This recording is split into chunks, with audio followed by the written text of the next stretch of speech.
శ్రీ శివాయ గురవే నమః. గురవే సర్వలోకానాం భిషజే భవరోగిణాం నిధయే సర్వవిద్యానాం దక్షిణామూర్తయే నమః. దక్షిణామూర్తి శరణిస్తూ చెప్పవలసింది ధారాళంగా చెప్పాలని శరణిస్తూ చెప్పినప్పుడు కనిపిస్తుంది. అంతర్యాగం. శివలింగ పూజ అంతర్బహిర్భావముచే 2 రకాలు. అంతర్బహిశ్చైవ పూజయేత్ పరమేశ్వరం. అంతర్యాగరతః పూజాం బహిః కుర్వీతవానవాః. అంటే అథవాంతర్బహిశ్చైవ పూజయేత్ పరమేశ్వరం.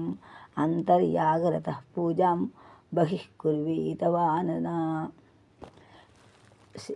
శివప్రతిష్ఠా శబ్దకంలో ఉంది. వీరశైవుడు శివలింగ పూజ అంతరంగము చేయుడు.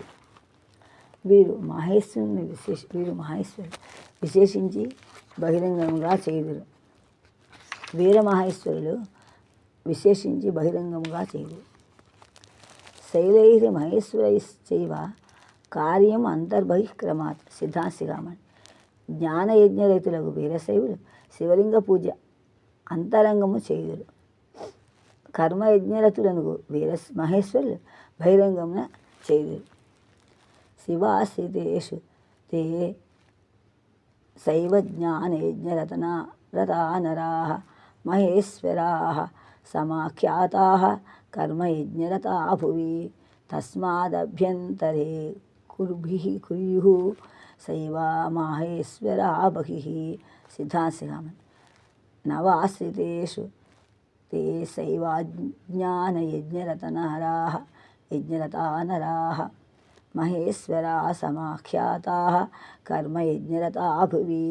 తస్మాదభ్యంతరే కుర్యుః శైవా మహేశ్వరా బహిః. సిద్ధాంతిగామన్. నవ కొత్తమైన భోగ సుఖములందరి చేత గృహస్థుడు అవుతాడు. మనోహరములైన 4 విధములైన అలంకృతులను పీతాంబరములు, చందనాదులు, మైపోతులు, హారాదులను, పూలదండలను దాల్చుడు. చతుర్విధ అలంకారములు. వస్త్రాలంకారము, అనులేపనాలంకారము. అనులేపన అంటే మైపోత. ఆభరణాలంకారము, పుష్పాలంకారం. ఈ పై అలంకారములను భీమేశ్వరుడు ధరించునని శ్రీనాథుడు వర్ణిస్తున్నాడు. గజ చర్మమెన్నడో కాని నిశ్చెలుగట్టు పసిడి కమ్మలు పట్టు పచ్చడంబు పసితమెన్నడో కాని ప్రతిదినంబు బలనాలందు మలయజంబు కురంగమురము గూర్చి నిడుత పాముల రాజు తొడవులు ఎన్నడో కాని తారహారములు నిత్యము ధరించు మృకరుండమాలిక ఎన్నడో కాని ధరించుగా గహ్రహారం దామమిప్పుడు. భీమఖండం 1వ ఆశ్వాసం 116. అంటే ఇందు వరుసగా క్రమంగా వస్త్రాలేప ఆభరణ పుష్పాలంకారాలు ఉన్నాయి. అంటే వేడు పెద్ద జ్యేష్ఠుడు బ్రహ్మ.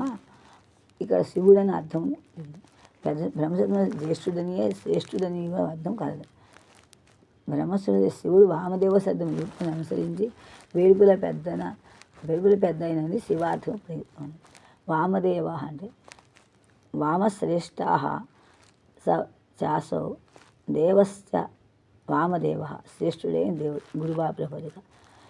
శివుడు కాళహస్తిని చెప్తున్నాడు భీమేశ్వరుడు. భీమఖండంలో శ్రీనాథుడు. శివుడు అంటే ఏంటి? శివుడు పార్వతీ సహితంగా కాళహస్తిగిరి ఒక్కొక్క ప్రదేశమున ఒక్కొక్క వ్యక్తిగా, ఒక వ్యక్తియే ఎన్ని చోట్ల వేరువేరు వ్యక్తులుగా కనిపిస్తున్నా అన్న విషయము వరులు గుర్తించలేనట్లు బహువేషధారియే సంచరించింది. ముని అయిన గృహస్థుడుగా మునిపల్లందు తిరుగును. కిరాతుడైన గృహస్థుడుగా బోయపల్లందు విహరించను. సిద్ధుడైన గృహస్థుగా జ్ఞానయజ్ఞ సాధకుల నివాసమునందు వర్తించను. నూతన భోగములను అపేక్ష గల గృహస్థుడుగా చతుర్విధముల అలంకారము ధరించను. చాలా బాగుంది ఈ పద్యం. అందుకు పెట్టాను.